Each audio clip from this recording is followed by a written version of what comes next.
isi hatimu. Berbicara atas setiap kami melalui hamba-Mu Tuhan. Urapi hamba-Mu. Jadi sumber berkat Tuhan buat setiap kami mendengarkan. Terima kasih Tuhan. Kami sambut berkat-Mu, kami sambut firman-Mu di dalam nama Tuhan Yesus. Haleluya. Amin. Kami silakan hamba Tuhan. Ya, shalom, selamat malam semua, selamat sore. Semoga suara saya bisa didengar dengan baik. Bisa? Oke. Mari sama-sama kita lihat Markus pasal 6 ayat yang ke-45. Markus pasal 6 ayat 45 mulai. Markus pasal 6 ayat 45, Alkitab berkata, sesudah itu Yesus segera memerintahkan murid-muridnya untuk naik ke perahu dan berangkat lebih dulu ke seberang, ke Betsaida, sementara itu dia menyuruh orang banyak untuk pulang. Ayat 46. Setelah dia berpisah dari mereka, dia pergi ke bukit untuk berdoa. Nah, siapa percaya bahwa doa adalah sesuatu yang penting bagi Tuhan Yesus? Dan kalau doa itu penting bagi Tuhan Yesus, kita percaya berarti doa itu juga penting bagi setiap kita yang mengikuti Dia. Nah, saya mencatat paling tidak ada beberapa benefit, ada beberapa keuntungan ketika kita berdoa. Nomor satu, saya percaya bahwa di dalam doa kita menerima jawaban. Dalam doa, nomor satu, kita menerima jawaban. Dalam doa, Anda dan saya menerima jawaban. Anda masih ingat Kisah Rasul pasal 3 ayat 1 sampai 10? Dalam Kisah Rasul ayat 10, di mana ada tentang Petrus dan Yohanes menyembuhkan orang lumpuh di gerbang indah di bait suci. Menarik sekali dalam Kisah Rasul 3 ayat 2, peristiwa itu terjadi, Alkitab berkata, di waktu sembahyang. Jadi mujizat itu terjadi di waktu sembahyang. Kenapa? Sebab waktu sembahyang, waktu berdoa, ada waktu bagi kita untuk menerima jawaban. Kalau Anda butuh pertolongan dari Tuhan, saran saya sebagai hamba Tuhan adalah Anda sembahyang, Anda berdoa. Kalau Anda butuh terobosan dari Tuhan, maka saran saya sebagai hamba Tuhan adalah Anda harus pergi dalam waktu sembahyang. Kalau Anda butuh perlindungan dari Tuhan, maka Anda juga harus datang dalam sembahyang. Sebab dalam doa, Anda dan saya menerima jawaban daripada Tuhan. Tetapi nomor dua, saya percaya keuntungan kedua dalam doa adalah di dalam doa Anda dan saya menerima kekuatan. Dalam doa Anda dan saya menerima kekuatan.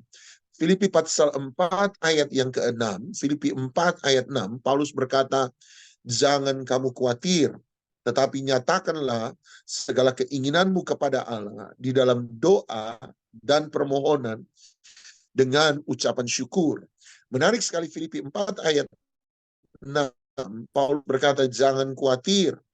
Kalau saya tidak boleh khawatir, apa yang harus saya lakukan? Dia berkata, nyatakanlah segala keinginanmu kepada Allah dalam doa dan permohonan dengan ucapan syukur.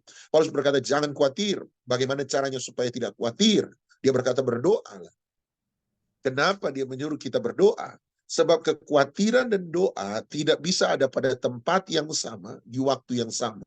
Sekali lagi, kekhawatiran dan doa tidak bisa ada pada tempat yang sama, di waktu yang sama. Ketika Anda mulai khawatir, maka Anda akan berhenti berdoa. Tetapi ketika Anda mulai berdoa, maka Anda satu kali akan berhenti untuk khawatir. Amin. Sekali lagi, ketika kita mulai khawatir, maka satu kali kita akan berhenti untuk berdoa. Tetapi sebaliknya kalau kita mulai berdoa, maka satu kali kita akan berhenti untuk khawatir. Sebab kekhawatiran dan doa tidak bisa ada pada tempat yang sama, di waktu yang sama. Kenapa? Sebab doa memberi kita kekuatan untuk mengalahkan kekhawatiran. Jadi kalau Anda khawatir, saran saya sebagai hamba Tuhan sekali lagi berdoa. Sebab doa akan memberi kita kekuatan untuk mengalahkan kekhawatiran tersebut. Ketika kita berputus asa, berdoalah. Sebab doa memberi kita kekuatan untuk berharap kepada Tuhan. Ketika Anda menjadi takut, berdoalah. Sebab doa akan memberi kita kekuatan untuk menjadi berani. Ketika Anda sulit untuk percaya, berdoalah. Sebab doa akan memberi kita kekuatan untuk beriman. Ketika Anda tidak tahu harus berbuat apa, berdoa. Doa akan memberi Anda kekuatan untuk melangkah. Doa selalu memberi kita kekuatan. Lukas 22 ayat 31. Tuhan Yesus berkata, Simon, Simon, Lukas 22, 31, Simon, Simon, lihatlah iblis telah menuntut untuk menampi kamu seperti gandum. Kemudian ayat 32, Tuhan Yesus berkata, but I pray with you. I pray for you. Tetapi aku berdoa untuk kamu. Nah, menarik sekali. Tuhan Yesus tahu bahwa Petrus akan melewati masa-masa sulit dalam hidupnya. Tetapi sekalipun Tuhan Yesus tahu bahwa Petrus akan mengalami masa-masa yang sulit dalam kehidupannya, sekalipun Tuhan Yesus bisa buat mujizat, dia tidak buat mujizat hari itu. Sekalipun dia bisa memberi Petrus hikmat, tetapi dia tidak memberi Petrus hikmat hari itu. Yang dilakukan oleh Tuhan Yesus bukanlah memberi Petrus mujizat, bukanlah memberi Petrus hikmat, tetapi ketika dia tahu Petrus akan melewati masa-masa sulit dalam hidupnya, dia memberi satu hal dan satu hal saja. Dia beri apa? Doa. Dia berkata, I pray for you. Lukas 22:32, I pray for you. Dia berkata, aku berdoa untuk kamu supaya imanmu jangan gugur. Dan engkau, jikalau engkau sudah insaf, kuatkanlah saudara-saudaramu yang lain. Dia berkata, Petrus, I pray for you. Aku berdoa untuk kamu supaya imanmu kuat. Imanmu tidak menjadi gugur. Imanmu tidak menjadi lemah. Imanmu tetap kuat. Dan kalau kamu sudah insaf, kuatkanlah saudara-saudaramu. Dengan cara apa? Dengan cara yang sama, Yesus menguatkan iman Petrus. Bagaimana cara Tuhan Yesus menguatkan iman Petrus? Dengan berdoa. Nah, itu yang saya percaya, bahwa doa memberi kita kekuatan. Doa memberi kita kekuatan. Jadi nomor satu, doa, dalam doa kita menerima jawaban. Nomor dua, dalam doa kita menerima kekuatan. Nomor tiga, saya percaya bahwa dalam doa kita menerima belas kasihan. Sama-sama bilang belas kasihan. Dalam doa Anda dan saya menerima belas kasihan. Masih ingat ketika Bartimeus orang buta di gerbang Yeriko dilewati oleh Tuhan Yesus, dan Bartimeus berkata, apa itu? Dan orang banyak berkata, Yesus lewat. Kemudian dia berkata, Yesus, dia berseru pada Tuhan Yesus, Yesus anak Daud. Ini permintaan dia kepada Yesus. Dia berseru, dia berdoa artinya. Apa yang dia minta? Yesus anak Daud, kasihanilah aku. Dalam doa, nomor tiga, ada belas kasihan. Ada belas kasihan. Ada dua motivasi utama, ada dua penyebab utama, ada dua pendorong utama Tuhan Yesus buat mujizat dalam hidup seseorang.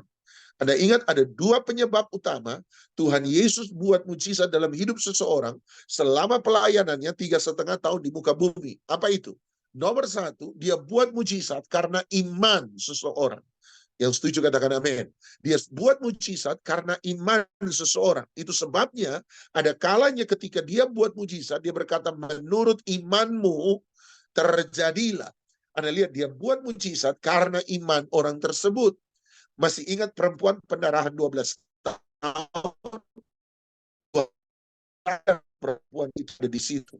Tuhan Yesus menumpangkan tangan kepada perempuan pendarahan 12 tahun di situ.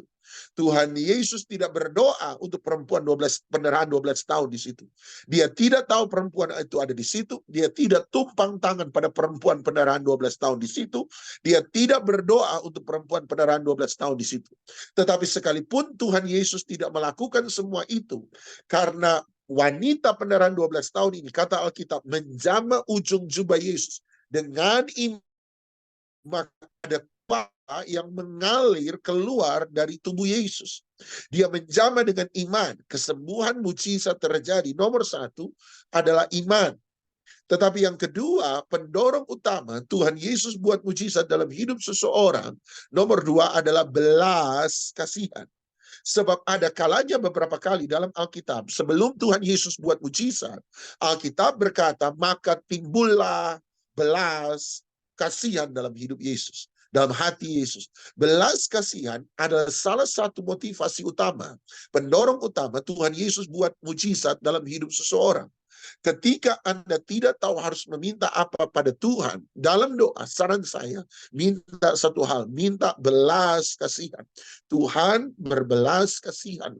Sebab belas kasihan adalah motivasi utama Tuhan Yesus untuk buat mujizat dalam hidup seseorang. Anda ingat Hana, ibu Samuel. Hana berdoa tiap tahun, kata Alkitab, di bait suci untuk meminta anak. Dia berdoa, Tuhan belum jawab. Dia berdoa lagi, Tuhan belum jawab. Dia berdoa, dan berdoa, dan berdoa, dan berdoa, dan berdoa, dan berdoa, dan berdoa. Dan satu kali ketika dia berdoa, Alkitab berkata, Allah mengingat Hana. Apa artinya Allah mengingat Hana? Artinya adalah Allah berbelas kasihan kepada Hana. Dalam doa, Anda dan saya menerima satu hal yang luar biasa, yaitu belas kasihan. Nomor satu, dalam doa kita menerima jawaban. Nomor dua, dalam doa kita menerima kekuatan. Nomor tiga, dalam doa kita menerima belas kasihan. Nomor empat, dalam doa saya percaya Roh Kudus bekerja. Di dalam doa, Roh Kudus bekerja. Kisah Rasul 4 ayat 31. Alkitab berkata, maka Tuhan menggoncang tempat di mana mereka berdoa, dan Roh Kudus hari itu dipenuhi oleh Roh Kudus. Kisah Rasul 4. Sederhana, ketika mereka sementara berdoa. Kapan Pentakosta pertama terjadi? Ketika 120 murid sementara berdoa. Anda lihat setiap sejarah revival di seluruh dunia, semua kebangunan rohani selalu dimulai dari ruang doa. Sebab dalam doa, kita percaya Roh Kudus bekerja. Saya jangan salah mengerti dengan saya. Saya percaya kita harus bekerja. Saya percaya ora et labora. Saya percaya kita harus bekerja. Sebab bagi saya, pekerjaan kita adalah salah satu saluran utama Tuhan untuk memberkati kita. Sekali lagi, pekerjaan saya adalah salah satu saluran utama Tuhan untuk memberkati saya. Tuhan bisa memberkati kita lewat pemberian orang lain. Ya, Tuhan bisa memberkati kita lewat keberuntungan-keberuntungan dalam hidup kita. Ya, tetapi umumnya ketika Tuhan hendak memberkati seseorang, maka dia selalu memberkati seseorang lewat pekerjaan. Sebab pekerjaan kita adalah saluran utama Tuhan untuk memberkati Anda dan saya. Alkitab berkata mereka yang tidak bekerja sebaiknya mereka tidak makan. Kenapa Alkitab berkata kalau tidak bekerja jangan makan? Kenapa?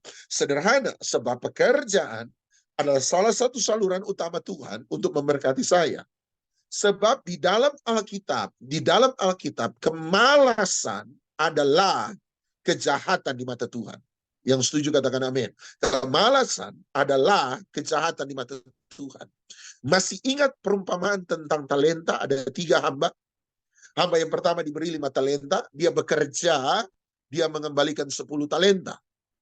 Hamba kedua diberi 2 talenta. Dia bekerja, dia mengembalikan pada tuannya 4 talenta. Sementara hamba yang terakhir hanya diberi 1 talenta. Dia tidak bekerja. Dia tidak melipat gandakan, tidak mengusahakan talenta yang diberi oleh tuannya. Dan oleh sebab itu dia hanya bisa mengembalikan 1 talenta pemberian sang tuan. Ketika sang tuan menerima hamba yang terima 1 talenta, dia terima 1 talenta yang dia beri. Sebab hamba itu tidak mengusahakan talenta yang diberikan oleh sang tuan. Maka kalimat sang tuan jelas sekali dia berkata, hai hamba yang jahat. Dia tidak bilang hamba yang malas, dia bilang hamba yang jahat. Kenapa Tuhan itu berkata kepada hamba terakhir yang tidak bekerja, hai hamba yang jahat? Sederhana, sebab bagi Alkitab, bagi Tuhan, kemalasan adalah kejahatan di mata Tuhan. Kemalasan adalah kejahatan di mata Tuhan. Kalau Anda mau terima sesuatu dari Tuhan, maka pekerjaan kita adalah salah satu saluran utama Tuhan untuk memberkati Anda dan saya. Amin, amin, amin, amin. Tetapi saya juga percaya bahwa kita harus berdoa. Kita bukan hanya harus bekerja, tapi kita harus berdoa. Di dalam doa kita terlihat tidak sementara bekerja. Tetapi di dalam doa, sekalipun Anda terlihat tidak sementara melakukan apa-apa, tetapi di dalam doa kita percaya Tuhan yang sementara bekerja bagi Anda dan saya. Amin. Kita percaya bahwa Roh Kudus sementara bekerja dalam kehidupan kita. Oleh sebab itu ketika kita berdoa, kita percaya Roh Kudus bekerja. Nomor satu, dalam doa kita menerima jawaban. Nomor dua, dalam doa kita menerima kekuatan. Nomor tiga, dalam doa kita menerima belas kasihan. Nomor empat, dalam doa Roh Kudus bekerja. Nomor lima, dalam doa Tuhan mengubah kehidupan kita. Doa mengubah kehidupan sang pendoa. Doa, saya percaya, doa mengubah keadaan. Saya percaya dari tadi saya berkata doa memberi jawaban. Dalam doa kita menerima mujizat. Dalam doa kita menerima kesembuhan. Dalam doa kita menerima terobosan. Dalam doa ada perlindungan. Dalam doa ada pertolongan. Dalam doa ada terobosan yang luar biasa. Dalam doa Roh Kudus bekerja. Saya percaya doa mengubah keadaan. Tetapi saya juga percaya doa bukan hanya mengubah keadaan.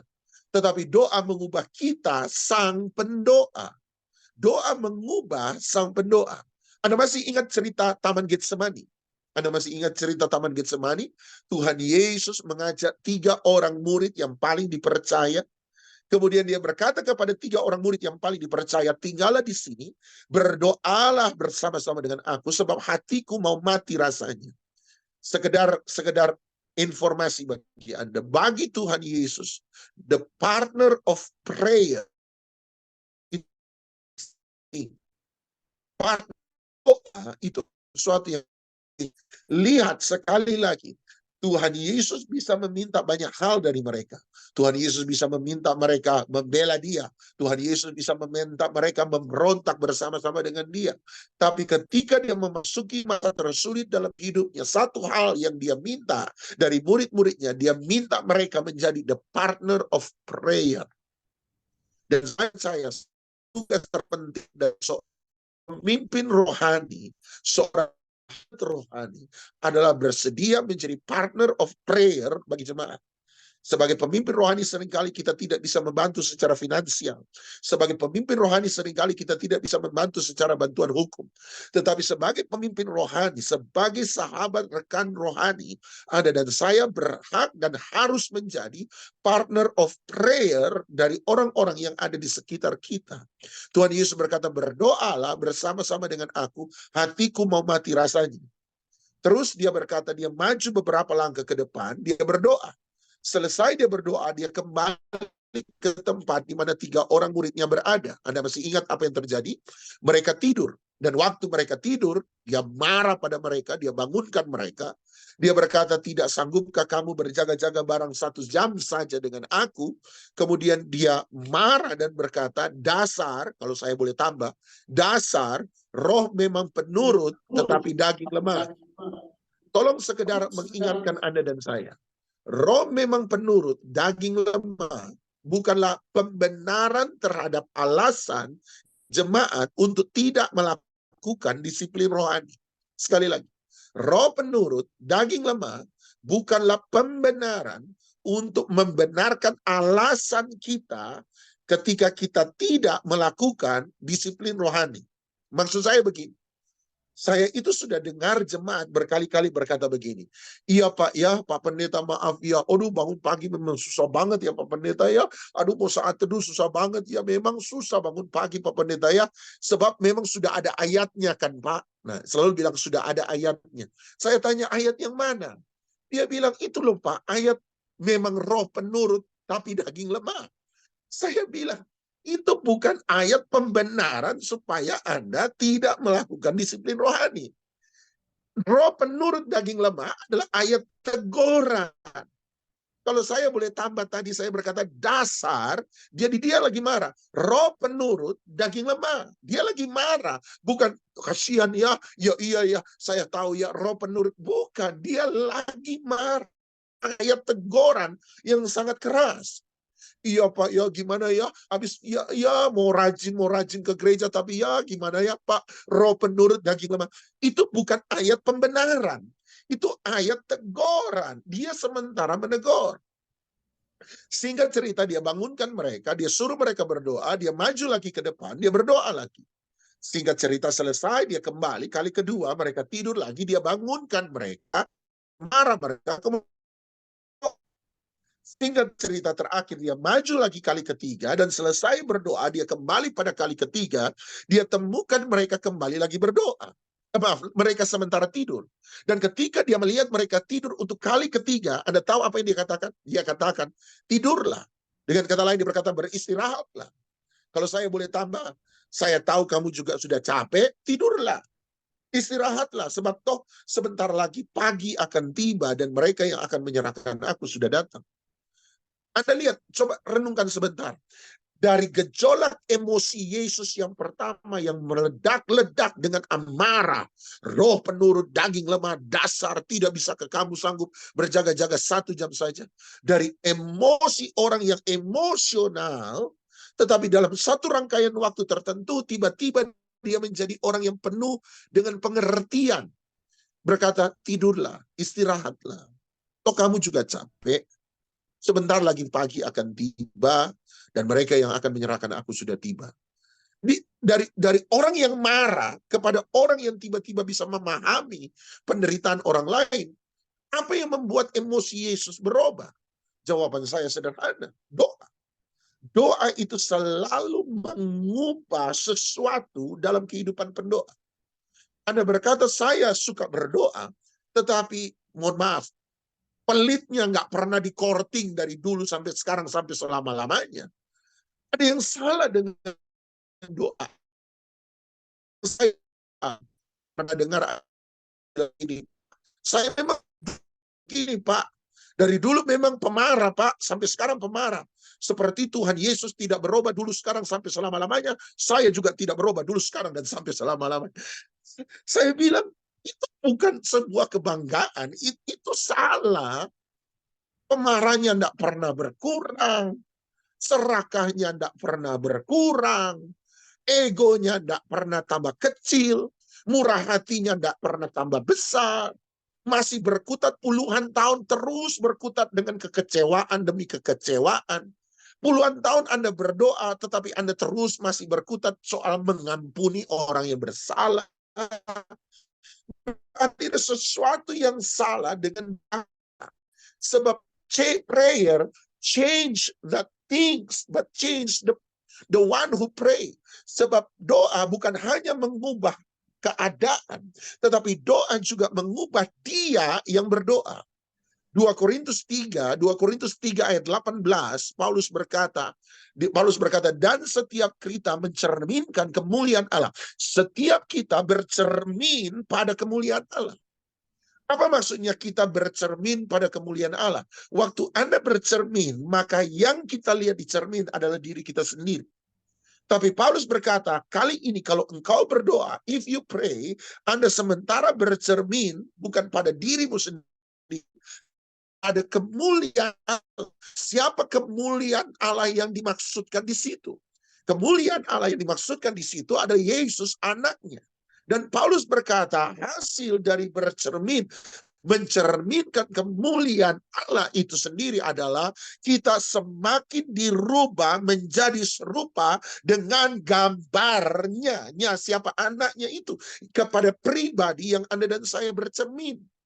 Jadi ketika Anda berdoa, Anda berjumpa dengan Yesus, Anda bertemu dengan Yesus, Anda bercermin pada Yesus. Dan hasil dari perjumpaan dengan Yesus adalah kita dirubah terus-menerus menurut gambar dan rupa Yesus, Sang Anak. Anda beribadah, tapi kalau Anda tidak berubah dari hari lepas hari, Anda berdoa, tetapi Anda tidak Yesus, Anda tidak berjumpa dengan Yesus dalam doa. Anda tidak berjumpa dengan Yesus dalam ibadah. Kalau hari lepas hari kita semakin serupa dengan diri kita sendiri, berarti Anda beribadah pada dirimu sendiri. Egomu adalah Tuhanmu. Kalau hari lepas hari Anda berdoa dan beribadah, tapi Anda jadi makin jahat, Anda jadi makin kejam, Anda makin sombong, Anda makin licik, Anda makin culas. Berarti Anda dalam ibadah tidak berjumpa dengan Yesus, Anda berjumpa dengan setan. Anda sementara menjadikan setan sebagai Tuhan dalam dirimu sendiri. Konsekuensi dari berjumpa dengan Tuhan dalam doa, konsekuensi berjumpa dengan Tuhan dalam ibadah adalah kita menjadi serupa dengan gambar Yesus, Tuhan yang kita sembah. Nomor satu, doa kita menerima jawaban. Nomor dua, dalam doa kita menerima kekuatan. Nomor tiga, dalam doa kita menerima belas kasihan. Nomor empat, dalam doa Roh Kudus bekerja. Nomor lima, dalam doa kita percaya kita dirubahkan. Dan nomor enam, dalam doa, dari tadi saya sudah katakan, dalam doa kita berjumpa dengan Yesus. Nah, mari kita lihat kisah Markus 6, kembali ke ayat 47, berjumpa dengan Yesus. Markus 6 ayat 47. Mari kita lihat perjumpaan dengan Yesus. Ketika hari sudah malam, perahu itu sudah di tengah danau, sedang Yesus tinggal sendirian di darat. Ketika dia melihat betapa payahnya mereka mendayung karena angin sakal, maka kira-kira jam 3 malam, ini yang saya mau Anda lihat, kira-kira jam 3 malam, dia datang kepada mereka, berjalan di atas air, dan dia hendak melewati mereka. Kira-kira jam 3 malam, dia datang, dia berjumpa dengan mereka. Jam 3 malam. Nah, hari ini saya mau bahas sebentar tentang jam 3 malam. Apa makna dari jam 3 malam dalam hal ini? Ini tafsiran saya, semoga Anda setuju. Ini tafsiran saya. Jam 3 malam, menurut saya jam 3 malam adalah ini. Waktu malam adalah waktu yang penuh dengan kejahatan. Waktu malam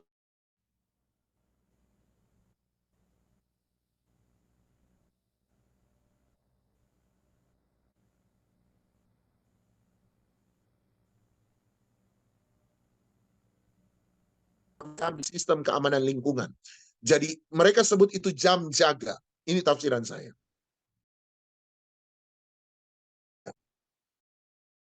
Jadi ada jam jaga.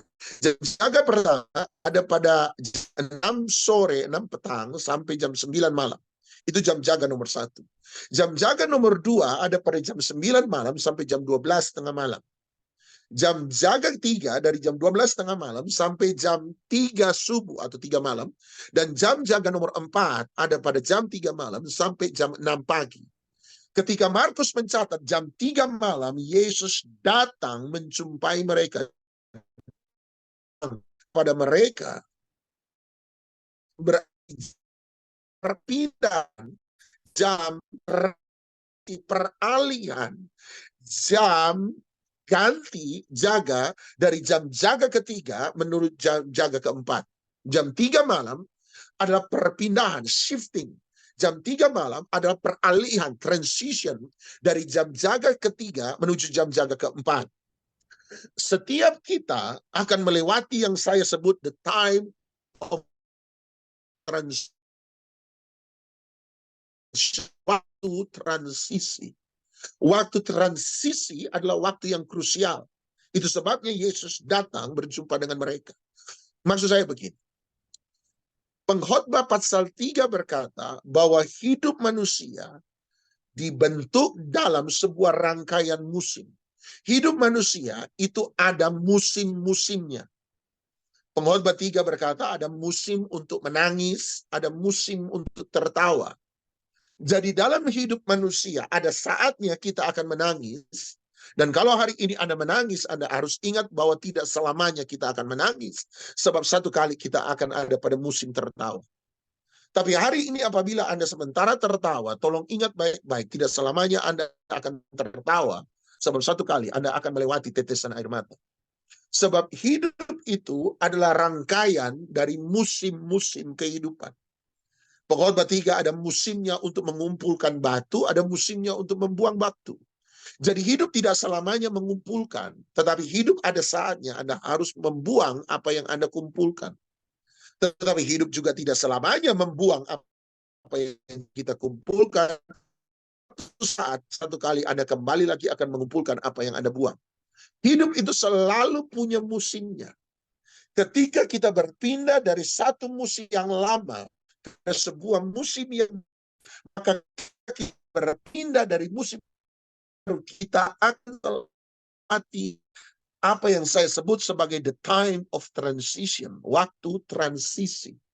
Kita akan melewati waktu transisi. Ketika Anda satu kali punya segala-galanya, kemudian Anda bangkrut, Anda kehilangan segala-galanya. Ketika dari punya sampai Anda tidak punya apa-apa, Anda akan melewati satu waktu transisi. Dan waktu transisi ini menjadi waktu yang krusial, waktu yang penting, sebab ini menurut saya, sebab waktu transisi ini akan menentukan ketika Anda kehilangan segala-galanya, apakah Anda akan menjadi lemah, apakah Anda akan menjadi putus asa, apakah Anda akan kehilangan semangat, apakah Anda tidak akan bangkit lagi ketika Anda mengalami masalah yang berat, atau Anda akan menjadi tetap kuat sekalipun Anda ada di tengah-tengah masalah. Semua itu ditentukan oleh apa yang Anda alami di waktu transisi. Sebaliknya dari Anda tidak punya apa-apa, satu kali kemudian Tuhan memberkati Anda berkelimpahan dan Anda punya segala-galanya. Dari tidak punya menjadi punya, Anda akan tetap melewati satu waktu transisi. Di waktu transisi ini akan menjadi penting sebab waktu transisi ini akan menentukan ke depan ketika Anda sudah bergelimang harta benda, Anda itu akan menjadi sombong dengan apa yang Anda miliki, ataukah Anda akan tetap menjadi rendah hati sekalipun Anda ada dalam segala berkat kelimpahan Tuhan. Semua itu akan ditentukan dalam waktu transisi. Salah satu contoh paling jelas dari waktu transisi adalah kisah Ayub. Anda tahu kisah Ayub? Ayub yang punya segala-galanya, tiba-tiba kehilangan segala-galanya. Perusahaannya dibakar oleh api sampai ludes. Kekayaannya dirampok oleh para bandit. Anak-anaknya mati semua dalam waktu sekejap di waktu yang bersamaan. Semua sakit penyakit timbul dalam hidupnya. Dari punya segala-galanya, tiba-tiba menjadi tidak punya apa-apa. Ayub akan melewati satu times of transition, waktu transisi. Anda bilang, mana waktu transisi dalam hidup Ayub? Waktu transisi dalam hidup Ayub terletak ketika Ayub sementara berduka. Saya tunjukkan pada Anda. Datang 3 sahabat Ayub. Anda masih ingat 3 sahabat Ayub datang. Dan waktu 3 sahabat Ayub berjumpa dengan Ayub, mereka berkata, Alkitab berkata, mereka bahkan sudah tidak bisa mengenali Ayub sekali lagi. Dan ketika mereka kaget dengan penderitaan Ayub, Alkitab berkata, selama 7 hari Ayub tidak berkata apa-apa. 3 sahabat Ayub itu diam bersama-sama dengan Ayub. Nah, menurut saya 7 hari diamnya Ayub is the time of transition. Waktu transisi. Anda harus mengerti, orang yang benar-benar susah itu diam dalam kata. Makanya saya kalau ada orang bilang, Pak saya lagi susah, tapi dia kalau cerita susahnya cerewet lancar. Saya pikir itu belum betul-betul susah. Gitu ya. Orang kalau susah, bilang susah, tapi masih cerewet dengan susahnya. Cerita, buat saya itu belum benar-benar susah. Orang yang benar-benar susah, itu susah untuk berkata-kata. Dua kata menetes. Itu susah. Jadi kalau Anda ketemu orang bilang, Pak, Bu, saya lagi susah, begini ya, saya waktu itu begini. Dalam hati bilang saja, dia tidak betul-betul susah. Kalau orang benar-benar susah, dia diam dalam kata. Tapi saya tanya sama Anda, waktu Anda lagi mengalami susah, saya tanya, Anda susah cerita sama orang, saya tanya, bisakah Anda tidur di malam hari? Jawabannya tidak bisa. Kenapa tidak bisa? Otak jalan terus. Setuju? Artinya ketika orang lagi benar-benar susah, dia diam dalam kata, tapi dia tidak diam dalam pikiran. Itu yang dialami oleh Ayub. Ini yang lupa oleh sahabat. Selama 7 hari, Ayub diam dalam waktu transisi itu. Ayub diam dalam kata, tapi Ayub tidak diam dalam pikiran. Sebab ketika Anda mengalami masalah kemalangan yang bertubi-tubi, maka otak ini akan selalu mengeluarkan pertanyaan, dan salah satu pertanyaan yang paling banyak ditanyakan adalah why Lord? Why Lord? Why? Kenapa Tuhan? Kenapa? Orang datang sama saya, berkali-kali jemaat datang berkata, Pak, apakah Tuhan marah sama saya? Saya tanya kenapa, dia berkata, kenapa Tuhan izinkan semua masalah ini datang bertubi-tubi dalam hidup saya? Pekerjaan saya lagi mengalami masalah, rumah tangga saya menjadi retak, hubungan saya dan anak-anak menjadi jauh. Tuhan sama saya. Orang datang sama siapa? Kenapa ya Pak? Saya justru mau sungguh-sungguh iring Tuhan. Dan saya sungguh-sungguh iring Tuhan. Kenapa hidup saya tidak jadi lebih mulus? Hidup saya tidak jadi lebih gampang. Hidup saya jadi lebih berat. Pak, apa salah saya? Apa yang salah? Apa yang salah dari saya? Kenapa satu masalah belum selesai, masalah kedua sudah datang. Masalah kedua belum selesai, masalah ketiga, masalah empat. Apa datang bertubi? Anda lihat apa mengapa terjadi dalam Ayub. Diam dalam kata selama 7 hari. Tetapi Ayub tidak diam dalam terus berkata, kenapa? Kenapa saya sudah memberi persembahan? Kenapa saya sudah hidup saleh? Kenapa orang lain yang harus menderita? Anda lihat dia punya banyak pertanyaan. 3 sahabat Ayub lupa 7 hari diamnya Ayub. Bukan berarti 7 hari Ayub tidak berpikir. Dan justru di masa transisi 3 sahabat Ayub ini justru karena mereka diam. Saya tahu mereka diam sebab mereka mau berbela sungkawa dengan Ayub. Tetapi kita harus sadar bahwa perbuatan baik, perbuatan benar. Perbuatan baik bukan berarti sebuah kebenaran. Justru karena mereka diam selama 7 hari, pada hari ke-8 ketika Ayub mulai mengucapkan kalimatnya, lihat Ayub 3 ayat 1, maka kata pertama yang keluar dari mulut Ayub 3 ayat 1 adalah dia mengutuki kelahirannya. Mengutuki hari kelahiran berarti mengutuki Tuhan yang membuat lahir. Kenapa Ayub hari diam, tiba-tiba hari ke-8 dia mulai mengutuki Tuhan? Sederhana, sebab selama 7 hari, nobody tells him, nggak ada yang kasih tahu sama dia. Tidak ada yang menghiburkan dia, tidak ada yang menguatkan dia, tidak ada yang memberi semangat sama dia, tidak ada yang kasih ayat sama dia, tidak ada yang menguatkan dia. Seharusnya 3 sahabat Ayub, menurut saya, tidak boleh diam. Seharusnya 3 sahabat Ayub berkata, yuk kita tidak mengerti apa yang Tuhan lakukan hari ini, tetapi tetap percaya yuk Tuhan itu baik. Di depan sana Tuhan pasti akan berbuat kebaikan. Saya percaya seharusnya 3 sahabat Ayub berkata, yuk ke orang lain boleh meninggalkan engkau. Kami 3 sahabat mengambil keputusan untuk dengan apa yang kami bisa bantu. Yuk ingat satu hal, percaya Tuhan. Yub jangan pernah Tuhan. Yub jangan pernah lepaskan Yub Tuhan. Yub tetap sungguh-sungguh dengan Tuhan. Oh, tolong. Seharusnya 3 sahabat Ayub berkata, Yub, kalau dulu kamu mulai dari 0, Tuhan bisa berkati engkau dengan luar biasa dulu. Hari ini engkau kembali 0, percayalah Tuhan akan sanggup membuat engkau, memberkati engkau menjadi biasa sekali lagi. Kalau dulu Tuhan tolong, hari ini Tuhan tetap sanggup tolong. Sampai selama-lamanya Tuhan tetap sanggup menolong. Bagi Tuhan ada yang mustahil, yuk tetap percaya sama Tuhan, tetap semangat, tetap iring Tuhan, tetap andalkan Tuhan. Pasti yuk Tuhan akan berkati. Yuk bangkit kembali.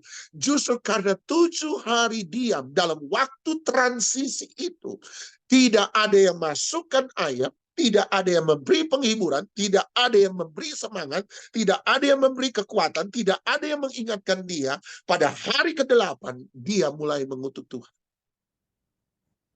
Anda lihat waktu transisi, waktu yang begitu penting. Di waktu penting itu, di jam 3 malam, Markus 6:48 berkata, Tuhan mendatangi mereka. Hari ini mungkin waktu transisi Anda. Hari ini mungkin jam 3 malamnya Anda. Hari ini adalah hari di mana Anda sementara mengalami angin sakal dalam kehidupan. Anda sementara mengalami gejolak dalam kehidupan. Tapi hari ini menurut saya adalah hari di mana kita bisa berjumpa dengan Yesus. Sekali lagi, dalam doa. Dia mau datang. Dia mau datang untuk Anda dan saya. Dia mau berjumpa. Dia menguatkan, dia mau menghiburkan, dia mau mengingatkan kita, dia mau menasihati kita, dia mau memberi semangat pada kita. Dia mau berjumpa dengan kita dalam hadiratnya, sebab di dalam hadiratnya ada kekuatan yang baru. Bukankah ketika Tuhan mau memberkati umat Israel, dia berkata kepada Musa, dia bilang,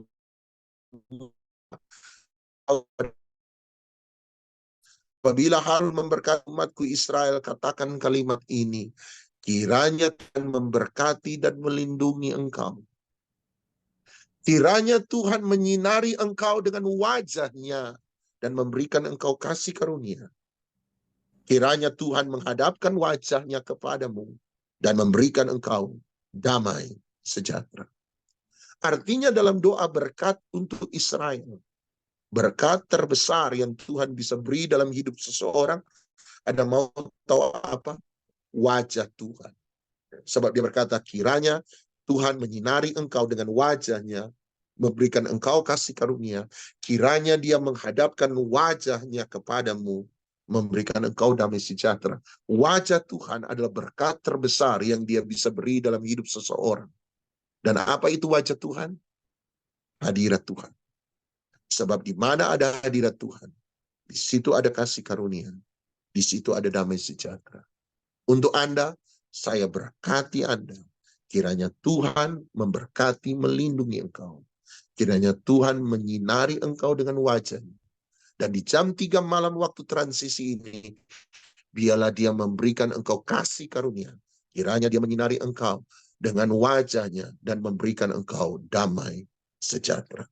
Tuhan memberkati kita semua. Bapa dalam surga, berkati umatmu dengan hadirat. Sebab di mana ada hadirat Tuhan, di situ ada kasih karunia, di situ ada damai sejahtera, di situ ada belas kasihan, di situ ada jawaban, di situ ada kekuatan, di situ ada penyertaan Tuhan, di situ Roh Kudus bekerja, di situ engkau mengubahkan, di situ engkau memproses, di situ engkau menasihati, di situ pula engkau memampukan kami. Datanglah, berjumpalah dengan kami dalam hadirat-Mu yang luar biasa. Dalam nama Yesus kami berdoa. Amin. Amin.